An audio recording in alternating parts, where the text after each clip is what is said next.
Salut la compagnie, c'est Jules Melon et aujourd'hui dans Impro Ciné Critique, je poursuis ma rétrospective Batman avant la sortie de The Batman de Matt Reeves. Et ça y est, j'arrive à la trilogie Nolan et on va commencer par son Batman Begins, sorti en 2005, avec dans le rôle du chevalier vengeur,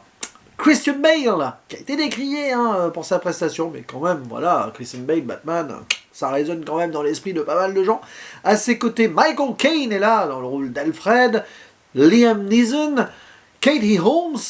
Katie Holmes, avant d'être Madame Tom Cruise, d'ailleurs elle sera pas dans le suivant, je pense que c'est pas à cause de ça, Gary Oldman, Cillian Murphy, Morgan Freeman, incroyable,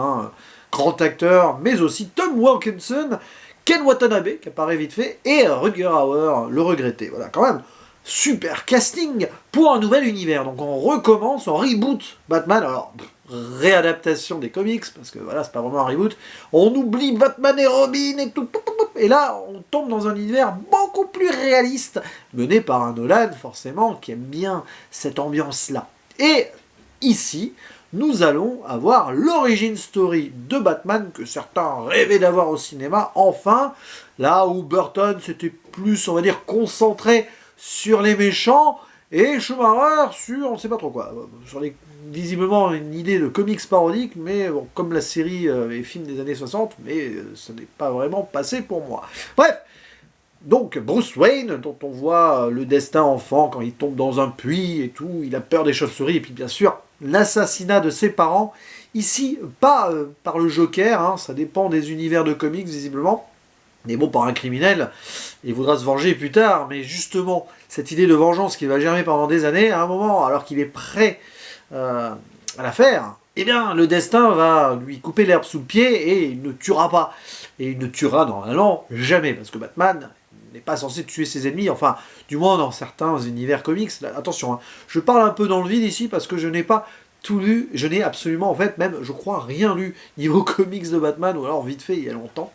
Bref, nous avons donc ici les débuts de Batman, avant même qu'il soit Batman, Bruce Wayne, qui part un petit peu en périple à l'étranger, quelque part au Népal, je ne sais pas, d'ailleurs si c'est précisé, j'ai un doute là-dessus, et donc pour infiltrer le crime, et là-bas, tomber sur un certain Ra's al Ghul, enfin, Henri Ducard, qui s'avère être pas vraiment Ra's al Ghul, mais bon, quand même, donc joué par Liam Neeson, qui va l'aider à contrôler sa peur, parce que cette peur donc d'avoir perdu ses parents, donc aussi bien de la chauve-souris et tout,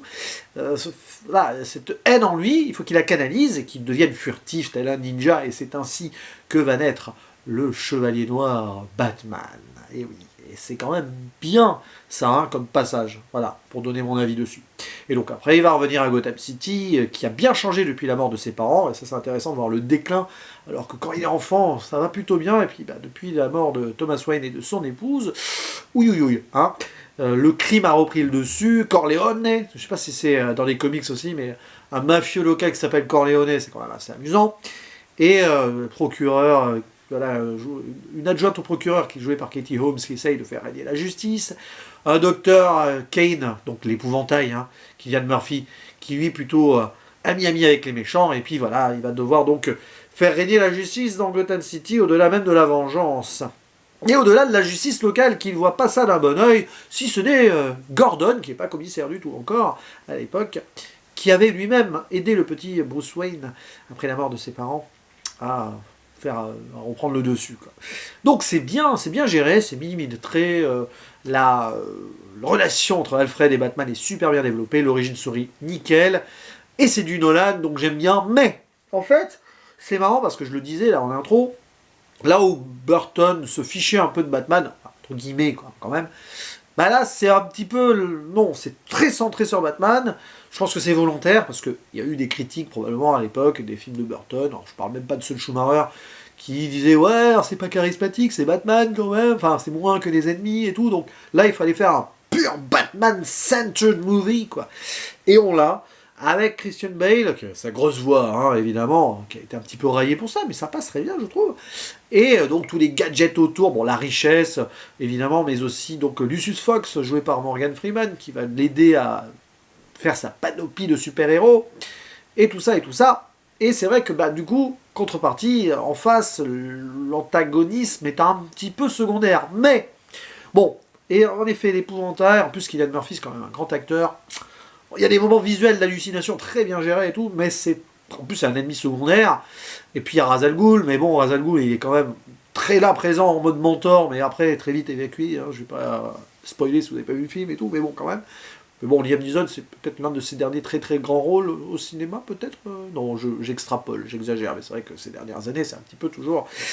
hein, le même schéma chez Liam Neeson dans ses rôles. Je vais pas revenir sur... oh non, je vais pas revenir sur les derniers films, en plus, je les ai pas tous vus. Et donc, ouais, c'est ça le souci aussi, c'est que finalement, Ra's al Ghul, le côté mentor, tout ça, enfin, Henri Ducard, passionnant, les préceptes et tout, et puis après, forcément, on sent que le mentor va devenir l'ennemi de l'élève, enfin, l'élève, l'ennemi du mentor, bon, tout ça très bien. L'idée derrière, le crime a tellement pris de place qu'il faut faire table rase, mais non, Bruce Wayne, Batman, lui, croit encore en sauvetage de Gotham City, donc ça aussi, c'est intéressant de voir cette naissance d'un vengeur qui a sa justice à lui, certes, mais quand on voit que la justice est presque plus ou moins corrompue avec Gotham City, bah, fatalement, voilà, même s'il y a des bons flics comme Gordon. Donc oui, tout ça est très bien géré, mais voilà, c'est quand même logique dans le sens où ce film est un prélude donc de Dark Knight, où on va voir le vrai grand ennemi, et limite là le Joker qui va supplanter Batman, en termes de charisme, en termes de profondeur, tout ça, et encore, enfin ça j'y reviendrai bientôt, hein, de toute façon. Et donc, qu'on ait un ennemi moins charismatique là, et encore, ça se discute, parce que Ra's al Ghul, sur le papier, c'est quand même... il est présenté comme ça, et c'est pas mal. Mais voilà, qu'il soit un peu plus en retrait niveau... Enfin, tout ce qui est ennemi plus en retrait dans une origin story de Batman, c'est logique, surtout après le build-up, donc, et le teasing même du Joker, qui commence plus ou moins là, hein, sans en dire plus sur le final ici. Donc, il y a une certaine logique, et quand même ce film pris seul, il manque des choses. Mais dans un ensemble de la trilogie, du moins des deux premiers films, ouais, hein, c'est quand même très bien. Et puis donc Nolan, quoi, on reconnaît sa patte, là il n'y a pas de souci. Les univers urbains un peu de Nolan, comme on a eu dans Inception après, d'ailleurs, c'est marrant, tout ça, donc pas de surprise ici. Côté mécanique un petit peu et réaliste des choses, que les gens n'ont pas forcément bien apprécié.